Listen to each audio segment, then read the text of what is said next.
വിളക്ക് കത്തിച്ച് അനുഗ്രഹം തേടി തങ്ങളുടെ ഇഷ്ടദൈവങ്ങളെ ആരാധിക്കുന്നു. എല്ലാ ദിവസവും നിങ്ങൾ വീട്ടിൽ ഒരു വിളക്ക് കത്തിക്കേണ്ടതിൻ്റെ പ്രാധാന്യവും ഒപ്പം വിളക്ക് തെളിയിക്കുമ്പോൾ ശ്രദ്ധിക്കേണ്ട കാര്യങ്ങളെക്കുറിച്ചുമാണ് ഇന്നത്തെ വീഡിയോ. ആദ്യമായി നിലവിളക്കിൻ്റെ പ്രാധാന്യം എന്താണെന്ന് പറയാം. ഒരു നിലവിളക്കിൻ്റെ അടിഭാഗം ബ്രഹ്മാവിനെയും തണ്ട് വിഷ്ണുവിനെയും മുകൾ ഭാഗം പരമശിവനെയും സൂചിപ്പിക്കുന്നു. നിലവിളക്കിൻ്റെ നാളം ലക്ഷ്മി ദേവിയെയും പ്രകാശം സരസ്വതി ദേവിയെയും നാളത്തിലെ ചൂട് പാർവതി ദേവിയെയും സൂചിപ്പിക്കുന്നു. സകല ദേവതാ സാന്നിധ്യം നിറഞ്ഞ ഒന്നാണ് നിലവിളക്ക് എന്നതിനാൽ വിളക്ക് തെളിയിക്കുമ്പോൾ മനഃശുദ്ധിയും ശരീരശുദ്ധിയും പ്രധാനമാണ്. വിളക്ക് കൊളുത്തുന്നതിൻ്റെ നേട്ടങ്ങൾ എന്തൊക്കെയാണെന്ന് നോക്കാം.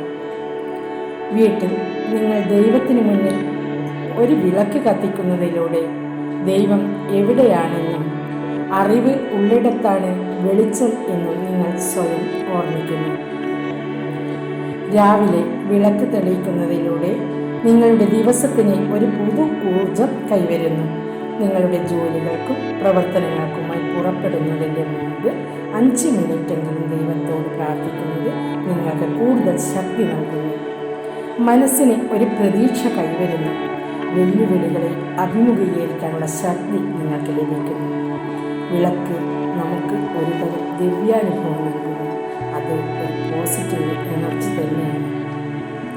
വിളക്കിൽ ഉപയോഗിക്കുന്ന തിരി നമ്മുടെ ഭാവത്തെ പ്രതിനിധീകരിക്കുന്നു. അതേസമയം എണ്ണ നമ്മുടെ മനസ്സിലെ മാലിന്യങ്ങളെ പ്രതീകപ്പെടുത്തുന്നു. വിളക്ക് കത്തിക്കുന്നതിലൂടെ സത്യം നേടുന്നതിനും അമൂല്യവുമായ ജീവിതം നിങ്ങൾക്ക് നൽകിയതിന് ദൈവത്തോട് നന്ദി പറയാൻ നിങ്ങൾക്ക് അവസരങ്ങൾ ലഭിക്കുന്നു. ലക്ഷ്മി ദേവിയെ വീട്ടിലേക്ക് സ്വാഗതം ചെയ്യുന്നതിന് വിളക്ക് ഒരു ഊർജമായി ഉപയോഗിക്കാം. അങ്ങനെ സമ്പത്തും സമൃദ്ധിയും ക്ഷണിക്കുന്നതിന് വിളക്ക് നിങ്ങളുടെ വീട്ടിൽ നിന്ന് ഇരുട്ടിനെ പ്രതീകാത്മകമായി നീക്കം ചെയ്യുന്നു. ഒരു വിളക്ക് കത്തിക്കുന്നതിലൂടെ ഈശ്വരനുമായി നിങ്ങൾക്ക് കുറച്ച് സമയം ചെലവഴിക്കാനും പ്രാർത്ഥന നടത്തി വയ്ക്കാതെ ഒരു തളികയിൽ വേണം വിളക്ക് വയ്ക്കാൻ. ഒരിക്കൽ കൊടി വിളക്ക് കത്തിച്ച് അതിൽ നിന്ന് വിളക്ക് തെളിയിക്കുന്നതാണ് ഉത്തമം. വീട്ടിൽ ഐശ്വര്യം വരുത്തുന്നതിനായി വിശേഷ ദിവസങ്ങളിൽ മൺചിരാത് കൊണ്ട് വീട് അലങ്കരിക്കാവുന്നതാണ്. ഒരു വിളക്ക് ഒരിക്കലും ഊതിക്കെടുത്തുന്നത് നല്ലതല്ല. അതുപോലെ കരിന്തിരി കത്താനും അനുവദിക്കരുത്. തിരി എണ്ണയിലേക്ക് താഴ്ത്തി വിളക്ക് കെടുത്താവുന്നതാണ്. നിലവിളക്കിലെ അശുദ്ധി കുടുംബത്തിൻ്റെ മുഴുവൻ ഐശ്വര്യത്തെ ബാധിക്കുമെന്നാണ് പറയുക.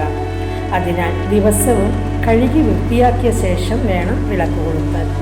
വിളക്ക് കത്തിക്കുന്ന വ്യക്തിയും ശുചിത്വം പാലിക്കണം. വിളക്ക് കത്തിക്കുന്നതിന് മുമ്പായി തുളസി ഇല കൊണ്ട് വെള്ളം തെളിച്ച് സ്ഥലശുദ്ധി വരുത്താം. ദേഹശുദ്ധി വരുത്തിയതിന് ശേഷമേ വിളക്ക് കത്തിക്കാവൂ. പാദരക്ഷകളിട്ട് വിളക്ക് കൊളുത്തരുത്. വിളക്ക് കൊളുത്തുന്ന സമയം കൈയടിക്കാനൊന്നും പാടില്ല. അത് ഔഷധക്കേടാണ്. തിരികളുടെ എണ്ണത്തെക്കുറിച്ച് പറയാം.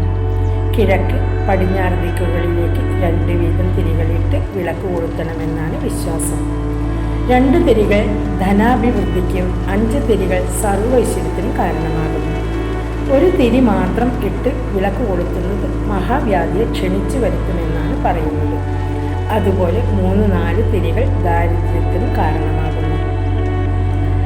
പാചകത്തിന് ഉപയോഗിച്ചതോ വെള്ളം കലർന്നതോ തിരി കൊളുത്തുന്നതാണ് ഉത്തമം.